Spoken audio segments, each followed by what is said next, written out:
Hi friends, Sanjay లీలా బన్సాలి తొలిసారిగా బుల్లి తెర మీద వెబ్ సిరీస్ కి దర్శకత్వం వహించారు. ఆ వెబ్ సిరీసే హీరామండి.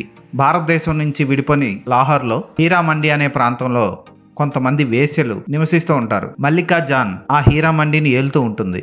తన కన్నబిడ్డను దూరం చేసినందుకు తన అక్కనే చంపుతుంది.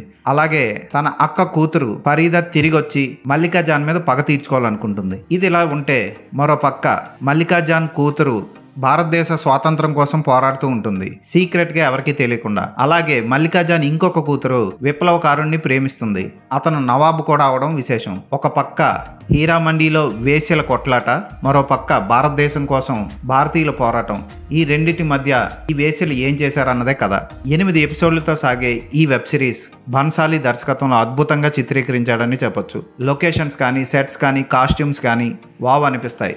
నెట్ఫ్లిక్స్ సంస్థకి ఈ వెబ్ సిరీస్ చేయడం వాళ్ళు కూడా బాగా ఖర్చు పెట్టడం జరిగింది. తెలుగు డబ్బింగ్ కూడా చాలా బాగా చేశారు. కాకపోతే పాటలు అప్పుడప్పుడు వచ్చి ఇబ్బంది పెడతా ఉంటాయి. కొన్ని కవితలు కూడా వచ్చి చిరాకు పుట్టిస్తాయి. అవేమంతా కళాత్మకంగా అద్భుతంగా ఉండవు ఆ కవితలు. అదొక్కటే ఈ వెబ్ సిరీస్ లో పెద్ద ఫాల్ట్. కళ్ళు చెదిరే సెట్స్, అద్భుతమైన ఫోటోగ్రఫీ, కలర్ కరెక్షన్, ఆ కాలం నాటి కాస్ట్యూమ్స్ ఆకట్టుకుంటాయి.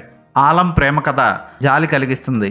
అలాగే ఫరీదా పాత్రలో సోనాక్షి సిన్హా అదరగొట్టేసిందని చెప్పొచ్చు. ఇక అదితిరావు హైదరి, ఆలం పాత్రధారి కూడా చక్కటి నటన ప్రదర్శించారని చెప్పొచ్చు.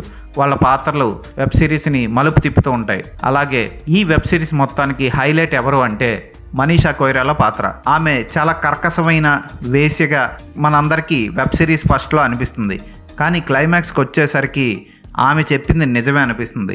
వేశ్యలకి ప్రేమలు, పెళ్ళిళ్ళు సూట్ అవ్వవని ఆమె చెప్పింది నిజమే అనిపిస్తుంది. అలాగే సిచ్యువేషన్స్ కూడా జరుగుతాయి ఈ సిరీస్లో.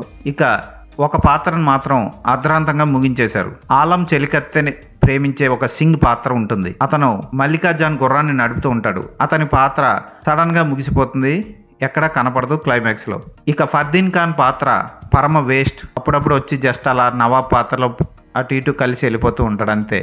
ఆలం ప్రేమికుడిగా నటించిన వ్యక్తి నటనతో ఆకట్టుకుంటాడు. చాలా బాగుంది ఈ వెబ్ సిరీస్. ఈ వెబ్ సిరీస్లో అసభ్యకర సన్నివేశాలు ఇరికించడానికి భయంకరమైన సీన్లు బోల్డ్ ఉన్నాయి.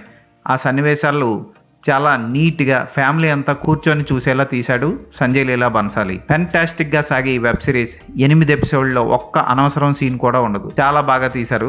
ఒక్క పాటలే ఇబ్బంది పెడతాయి. పాటల్లో రాసిన డబ్బింగ్ లిరిక్స్ చాలా ఇబ్బంది పెడతాయి. ఆ ఒక్కటే పెద్ద మైనస్ ఈ వెబ్ సిరీస్. ఈ కళాత్మక వెబ్ సిరీస్ని అందరూ చూడొచ్చు, ఫ్యామిలీతో కలిసి చూడొచ్చు. ఈ వెబ్ సిరీస్కి నేను ఇచ్చే రేటింగ్ 4/5.